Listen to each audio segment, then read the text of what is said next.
বীরভূম জেলার সিউড়ি শহরের অদূরে শাল ও অন্যান্য গাছের ঘন জঙ্গলে ঘেরা তসরকাটা বর্তমানে জেলার অন্যতম জনপ্রিয় পিকনিক স্পট হিসেবে পরিচিত।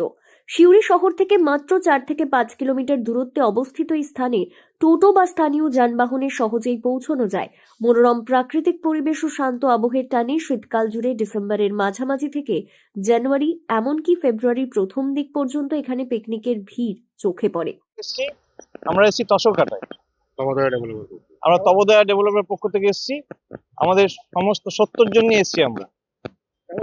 খুব সুন্দর, দারুণ, খুব এনজয় করছি আমরা। আমাদের যারা বন্ধু বান্ধব যারা সবাই এসে খুব এনজয় করছে। বাচ্চা বাচ্চা ছেলে মেয়ে আছে, ওরা দারুণ খুশি। তসরকাটাতে এসেছি পিকনিক করতে, খুব ভালো লাগছে। কিন্তু আমাদের একটাই অসুবিধা, আমাদের পানীয় জলের, যেটা আমাদের জলের জন্য আমাদের অনেক দূর যেতে হয়। আর এই যে কলটা দেখছেন, এই কলটা হচ্ছে আয়রনে ভরা। হ্যাঁ, তার জন্য এটা খাওয়ার যোগ্য নয়, এবং এটা ধোয়া পোয়ার জন্য ব্যবস্থা ভালো। কিন্তু আমাদের একটা খুব ভালো একটা যদি কল হয় তাহলে আমাদের খুব ভালো হবে।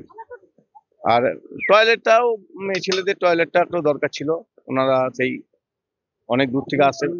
পর্যটকদের একাংশের দাবি, প্রশাসনের পক্ষ থেকে যদি দ্রুত পানীয় জল ও শৌচালয়ের মতো মৌলিক সুবিধা নিশ্চিত করা হয়, তাহলে তসরকাটা শুধু বীরভূম নয়, পার্শ্ববর্তী জেলার মানুষের কাছেও আরো আকর্ষণীয় পিকনিক গন্তব্য হয়ে উঠতে পারে। এখন দেখার দীর্ঘদিন এই সমস্যার কবে সমাধান হয়।